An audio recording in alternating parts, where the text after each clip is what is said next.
What's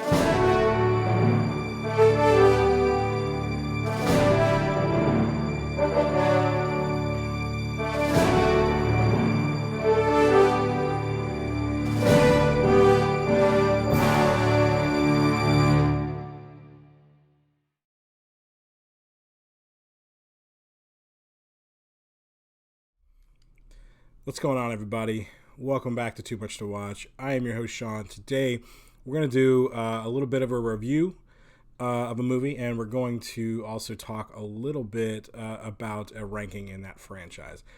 The movie we're going to talk about today is Bad Boys for Life. Now, I know it's been out for a little while. The movie came out in January in the theaters prior to the pandemic. It was coming out. This is one of those movies that they kind of put out kind of early for everybody to view when everybody was starting to quarantine. But it is since out now on Blu-ray, 4K, all that stuff. But Bad Boys for Life. This is the third in the franchise. This is the third in a franchise that apparently is like 25 years old. There's a string of movies coming out, either planned or have been coming out lately, that are very extended in the universe as far as these movies came out many years prior. In this case, 25 years. Will it still hold up? Will it capture the magic? I know the one that's being talked about I haven't been able to see yet, but is Bill and Ted Face the Music. Again, another kind of a 30-year, 40-year almost, good Lord, movie that apparently still holds up. And Bad Boys for Life is no exception.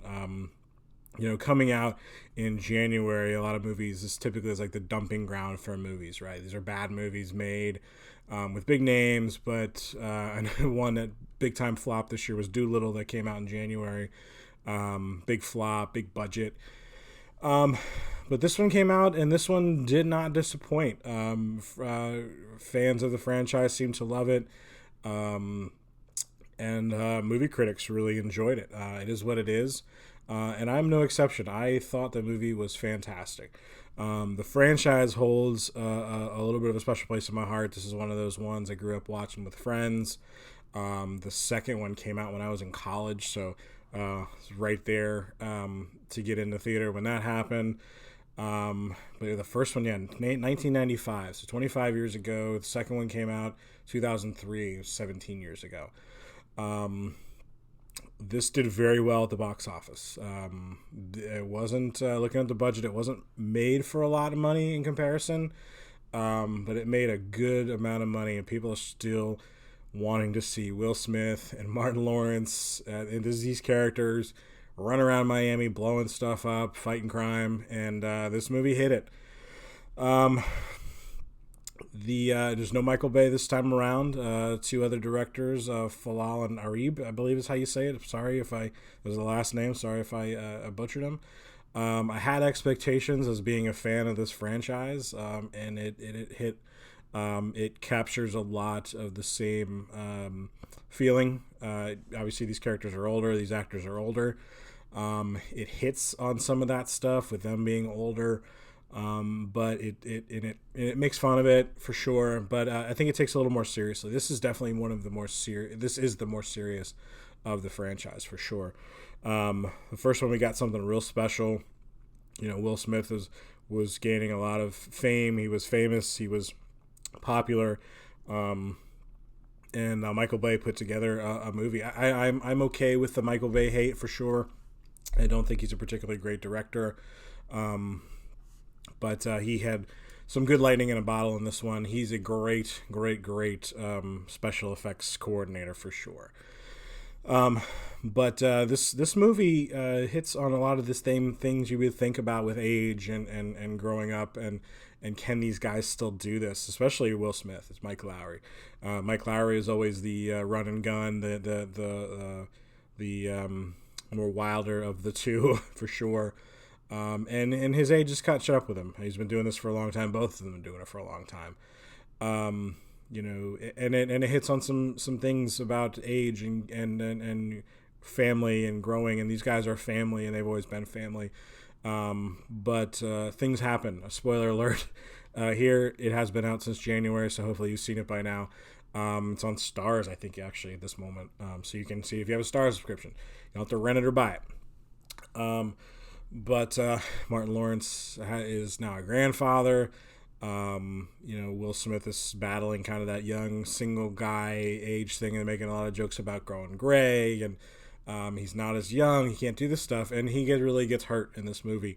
The plot of it revolves around again drugs and coming into the country, and the plot of taking out certain individuals, and you find out later on why these individuals are being taken out, including Mike Lowrey. So Will Smith is down for a lot of the movie, and he has to come back out of it.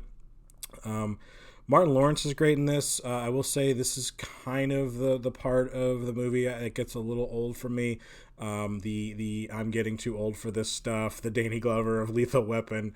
We kind of got some of the jokes and some of the things with Martin Lawrence in the second one. He was trying in the second movie. He was trying to leave Will Smith and move on. He wasn't trying to retire, but he was certainly trying to get away from the craziness. He couldn't handle it anymore. You get that again. Obviously, it's framed in the way if he's too old to do this. He does retire in this movie, but he does leave Mike for a while in the movie, and I think it's powerful actually if you really do care about these characters. It is a silly action movie with comedic actors, but if you're invested in these characters for the years, the movie does hit that pretty well. Mike has to kind of go out on his own. He's very angry. Marcus is okay with being sitting at home watching TV, as he should. These guys have been doing this for 20 plus years. It's time probably to slow down. But things bring him back into the fold mainly because it does get personal, and Will or Mike's gonna take the fight back to the antagonist of the movie. The directors do a great job in this movie. Again, Michael Bay is not as well regarded of a director as others. He's a big punching bag for a lot of people. The directors kept the same feel of this movie for sure in this franchise and really kind of pushed it forward in a way, but also made it more heartfelt. I think what lacks in Michael Bay's writing, and I think this was actually a fairly well written movie in the realm of what they're going for, with a lot of the family aspect of it. It's not just saying family; it means that of he will come back out to help him and save him. Mike's progression, Will Smith's progression in this is wonderful, I think. Again, it's weird to say progression and character in a movie of Bad Boys, but there really is. He knows he's a man running out of time. He can't keep doing this. He actually is no longer the superhero. These guys were superheroes by the end of 2. If you saw 2, they're running through the favelas in Cuba, right down the side of a mountain, in the middle of a minefield, and they come out virtually unscathed. These guys are superheroes, almost in the way of like the Fast and Furious movies, how they're superheroes. But they are mortal, and we find the mortality of Mike Lowrey in this movie, and I think it's great. It's very funny. It hits the same comedic beats. I think if you don't have, my personal opinion, if you don't have Martin Lawrence and you don't have Will Smith, I don't think you have. I don't think Bad Boys goes past the first movie. These two carry the movie. They carry it in the second one, and they carry it in this one for sure. The writing, again, is much better in this than the second one.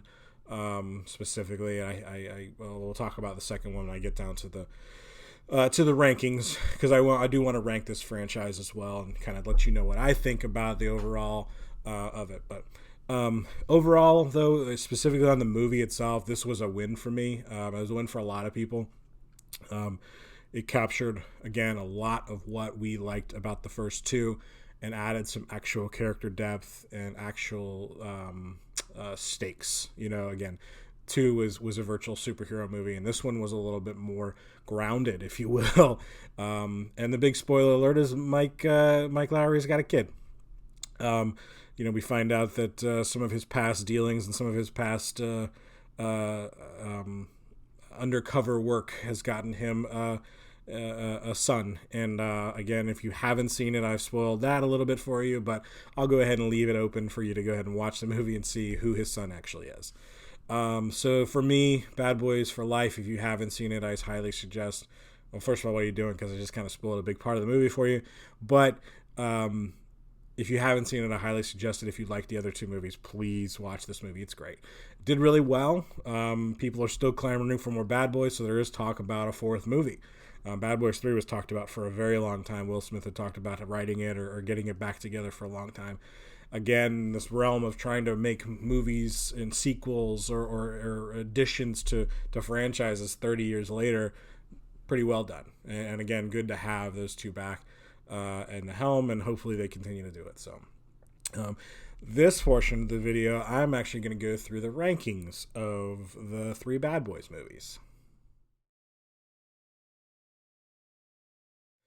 All right, so the three Bad Boys movies in the franchise, I'm going to go ahead and rank them.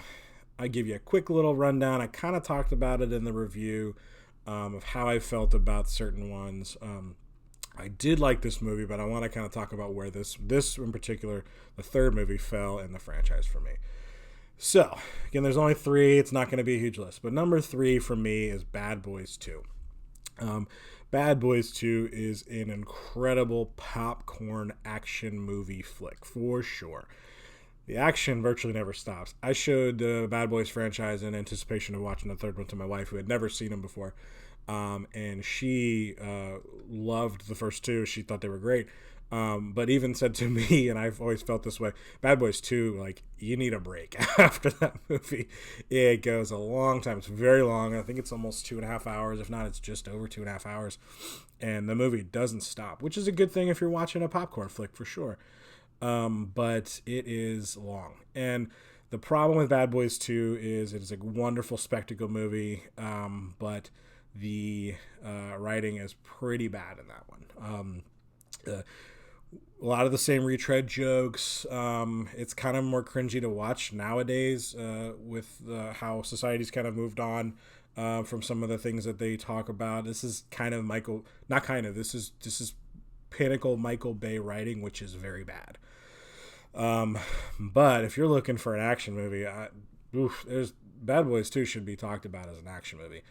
Specifically the car chase scene down I-95 in Miami or wherever, and the boat, the chase with the boat. If you need context, go look that up if you don't watch the whole movie. But great action. Michael Bay got a little bit of a bigger budget after that one for sure, because the money was well spent in the special effects action portion of that movie. The ending is particularly well done as well, with the shootout in Cuba, and then the car chase scene. A lot of car chases in that one for sure.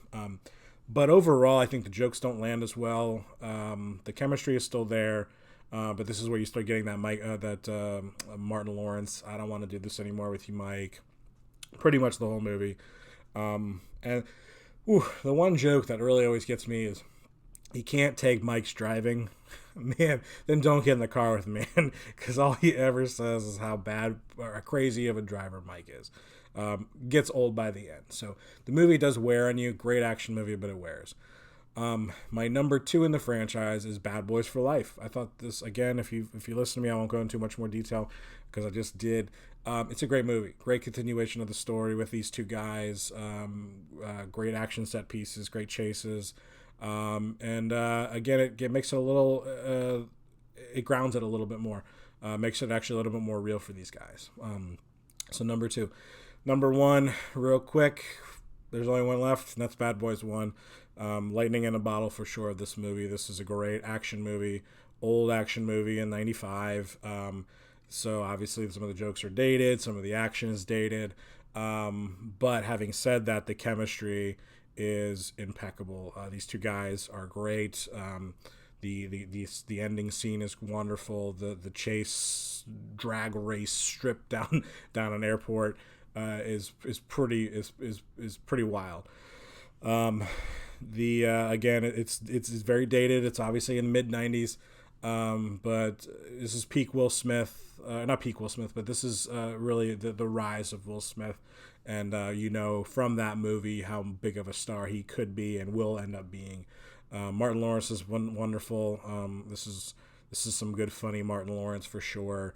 Having to switch roles for the witness is pretty funny.